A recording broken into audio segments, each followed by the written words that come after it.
back like I never left. Great Man of God Media TV back with another video, new setup, man. Uh, had to set up my new location, new office, new equipment, and I'm back at it. But anyway, listen, man. As y'all can see, I got a fight between Brian Norman Jr. and the guy he fought. His name is Jocelyn Boca Chica. All right. Now, this is the fight before Brian Norman Jr. fought, or he fought for the title where he was elevated, right? With his last fight. All right. But the point I'm trying to make is this, right? And shout out to Brian Norman Sr. You know, he's been going on a media tour just to talk about the collapse in negotiations between his son, Brian Norman Jr., versus Jerron Boots Ennis, right? And so, you know, like I said, he's been going on a media tour.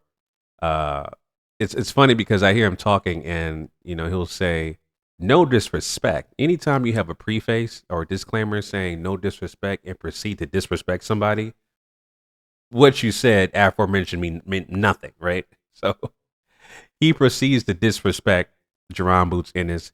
You know, he ain't fight nobody. He's this, he's that. I saw him yesterday on Coach Malachi's channel. Shout out to Coach Malachi.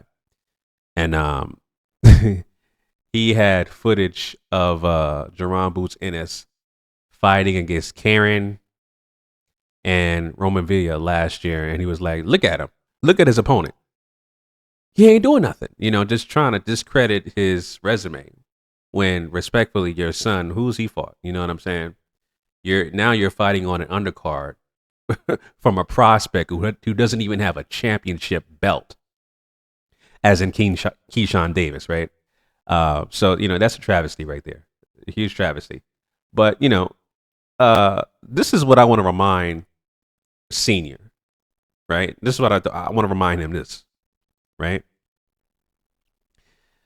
Your son finding Boca Chica. I must admit he was exposed. As you can see here, just step right into that punch. And he was visibly hurt. Look at him right there. Look. He was hurt. He's hurt. He's hurt. You know? So the point I'm trying to make is this, man. Don't overlook your opponent. You're fighting against Derek Cuevas, November. Respectfully, that's the only person you should be talking about. Ever since the collapse of negotiations with Jerron Boots Ennis, you're still talking about Jerron Boots Ennis. You've barely mentioned your opponent, Derek Cuevas. Focus on Cuevas. I'm just trying to give you. I want your son to succeed. He's 23 years old. First strap, he was elevated. You know, as a title holder at 147. But like I said, I've noticed ever since you've been on your media tour with these different platforms on different channels on YouTube and all that stuff, you're still talking about Boots. You're not talking about Derek Cuevas. That's your opponent. Even yesterday on the live stream with Coach Malachi, you were talking only about Boots for the majority. I think you brought up Cuevas like one time. Oh yeah, we got to fight November against Cuevas, and then you proceeded to talk about Boots. Right? Boots. Boots ain't this, Boots ain't that. We get it. Boots ain't this, Boots ain't that. Eddie Hearn's a liar. We get the narrative. At least I get the narrative. Eddie Hearn's a liar. It's Eddie Hearn's fault. And Boots ain't this, Boots ain't that. Boots, and we'll knock Boots out, right? We get it. You know, forget the fact that you guys were offered three different particular career high paydays by Eddie Hearn that you turned down. Up to $1.7 million, a 50-50 split of the actual revenue, because Boots would have got the same amount of money you would have got, which means these so-called deductions that you're referring to, Boots would have had paid the same deductions except for the fee or the network fee to cross, preferably to cross the street, because he's fighting on Matchroom, right?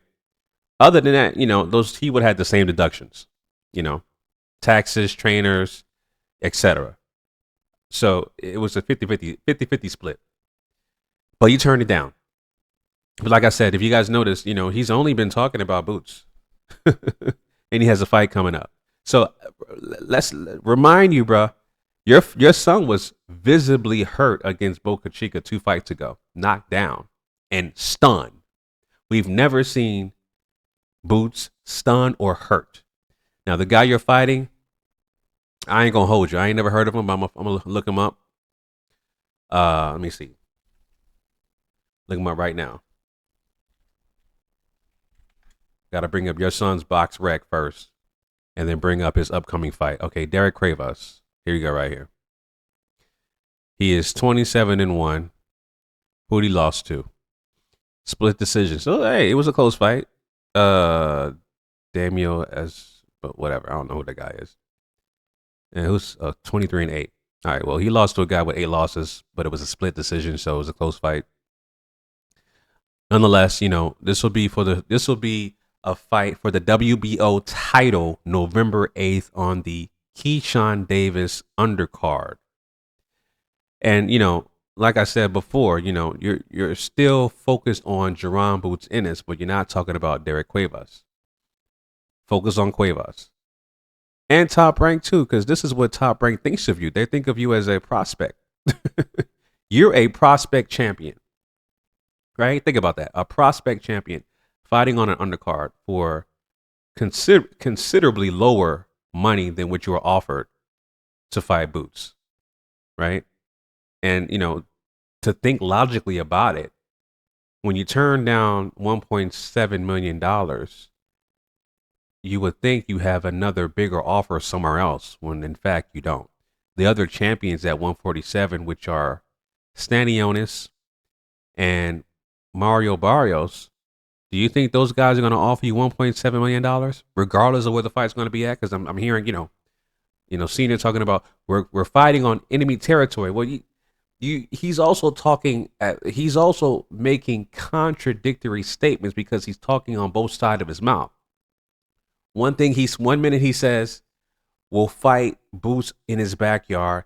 The next minute he says we're fighting on the enemy's territory. Therefore, we got to be compensated. Right? You said you could fight Boots in his backyard. Then you said, "Hey, just give us $500,000 more dollars to $2.2 million. We good." So it don't work like that, bro. But like I said, focus on Cuevas. This is what you need to focus on. Focus on him. Stop mentioning Boots. This is the fight. This is the guy you're fighting. And, hopefully your son can build up his profile and make more of a name for himself. I want to see your son sell out a venue in ATL or in Georgia. I haven't seen it. Have you guys seen Brian Norman Jr. sell out at least 14,000 people in Georgia? I mean, I've seen it for Boots. Well, I have yet to see it for Brian Norman Jr. So I'm waiting for that. I'm waiting for that. So, nonetheless, man, I just want to see. I want to see you guys succeed at 147 and stay focused on the task at hand. The fight between Boots and Brian Norman Jr. is dead. Let's stop talking about that. Let's focus on and talk about your upcoming opponent, Derek Cuevas. All right. I don't know too much about this guy. I got to look him up on YouTube now to find out how he fights and all that stuff. We only know we got one split decision loss against a guy with 8 losses. That's all I know. So those are my thoughts on that, man. Just trying to be, I'm just trying to just call it like I see it, be objective. But that's my thoughts on that. All right. So let me know your thoughts down below about Brian Norman Sr. and his media tour still talking about Jerron Boots Ennis, even though he has an upcoming fight on the undercard of Keyshawn Davis at Keyshawn Davis's backyard, his hometown of Virginia. Let me know your thoughts down below, family. Until next time, signing out.